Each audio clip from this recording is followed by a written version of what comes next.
बरेली की काफी सारी चीजें मशहूर हैं। एक तो मैं खुद ही बहुत मशहूर हूँ। फिर बरेली का सुरमा बहुत मशहूर है जी। बरेली का झुमका बहुत मशहूर है। हाँ। और एक बरेली का पागल खाना बहुत मशहूर है। नहीं, अभी ममता जी आगरा से आई हैं, ये मेरे को बोल रही थी कि नहीं नहीं आगरा का पागल खाना बड़ा है, पर मेरा फर्स्ट हैंड एक्सपीरियंस है। बरेली के पागल खाने में फैसिलिटीज बहुत हैं। अच्छा। नहीं, जिसने एक्सपीरियंस किया है उसको ज्यादा मालूम होगा। आप लोग ये मत समझें कि मैं वहां पे रहता हूँ, नहीं, मैं आता जाता रहता हूँ।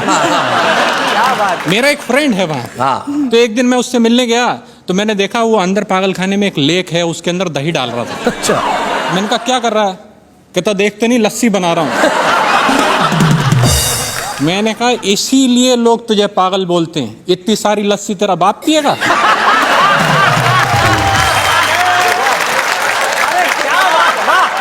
दिवाली का अवसर है इसलिए आपको सबसे पहले मैं भड़ाम रस में एक कविता सुनाता हूं। अच्छा, भड़ाम रस। रॉकेट से बोला ये बम, आग लगाते ही हो जाते हो सरगम।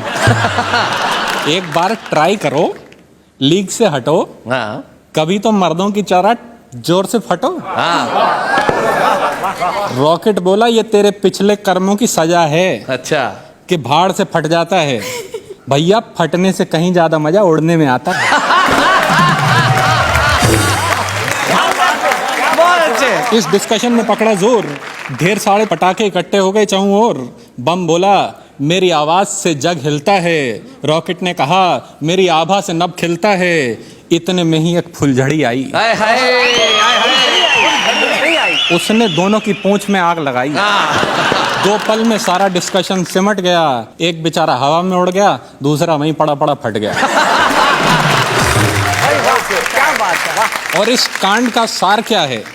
फुलझड़ियों से बच के रहना।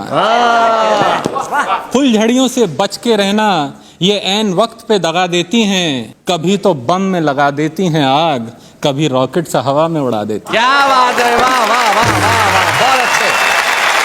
ये कविता फुलझड़ियों से बच के रहना आपने इन्हें तो समर्पित नहीं की। इनके लिए मैं एक श्रृंगार रस की कविता कह देता। श्रृंगार रस की? जी जी, बहुत खुश होंगी ये। एक बार हम मंच पर खड़े कविता सुना रहे थे, श्रोता श्रृंगार रस में डूबे जा रहे थे। अच्छा। हमारे कंठ से कविता कामनी बही जा रही थी, परंतु हमारी नजर पहली पंक्ति के आगे नहीं बढ़ पा रही थी। अच्छा।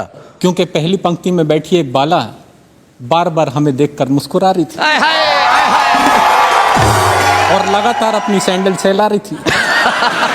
जब काफी देर तक ये प्रक्रिया नहीं रुकने पाई तो हमारी अंतरात्मा जोर से चिल्लाई। हमने कहा हे देवी, क्यों सेंटर की पॉलिसी अपना रही हो? ऊपर से मुस्कुरा रही हो, नीचे से चप्पल दिखा रही हो। हाँ। अरे अगर खुंदक आ रही है तो खुंदक उतारो, चप्पल उतारो और दे मारो। वो बोली कविवर आप व्यर्थ ही घबरा रहे हैं, शायद मेरा व्यवहार समझ नहीं पा रहे हैं।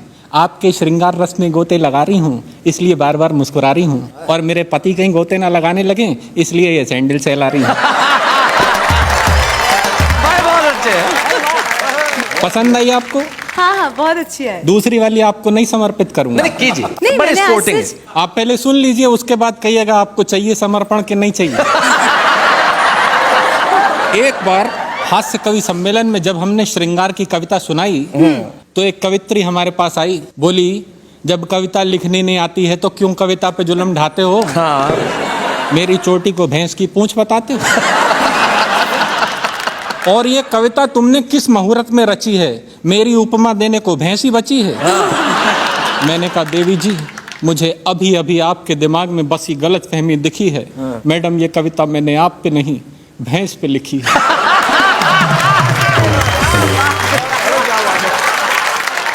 आप बोलिए ये समर्पण इधर है या नहीं? नहीं, क्योंकि इसके बाद फिर वीर रस शुरू हो जाता है। तो आपको वीर रस की एक कविता सुनाता हूँ। जी। स्वागत। रात के 11 बजे थे। रात के 11 बजे थे। रात के 11 बजे थे, हम गली के नुक्कड़ पे खड़े थे। चारों तरफ सन्नाटा था, हमारे हाथ में आटा था। अच्छा। डर के मारे हमारी जान निकली जा रही थी। गली में रहने वाले कुत्ते की स्पेसिफिकेशन याद आ रही थी। गली में मिल जाए तो नुक्कड़ तक दौड़ाता था, कभी कभी तो बोटी भी नोच खाता था। क्या बात है। हमने गली में झांक के गौर से गली का मुआयना किया, फिर सावधानी पूर्वक गली में प्रवेश किया। आधे रास्ते पहुंच के हमें वो महाकाल नजर आया। हमें देखते ही जोर से गुर्राया। हम जहां खड़े थे वहीं थम गए। हमारे पांचों तंत्र एक साथ जम गए। हमारी हालत देख के वो हौले से मुस्कुराया, फिर हमारे पास तक आया, बोला अबे यार क्या करता है, आदमी होकर कुत्ते से डरता है, जा निकल जा। अच्छा, नहीं काटूंगा, सच्ची बोलता हूँ, पैर भी नहीं चाटूंगा। हमने कहा कुत्ता जी आप तो शक्ल से ही जेंटलमैन नजर आते हैं, लोग बेकार में आपके बारे में उल्टी सीधी उड़ाते हैं, और आपका नेचर तो इतना आला है। बोला चुप बे, इलेक्शन आने वाला है। वाह वाह वाह वाह, क्या बात है।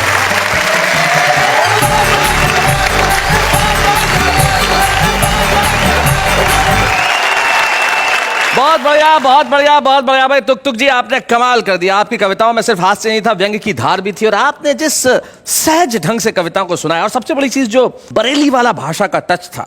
जैसे एक शायर थे,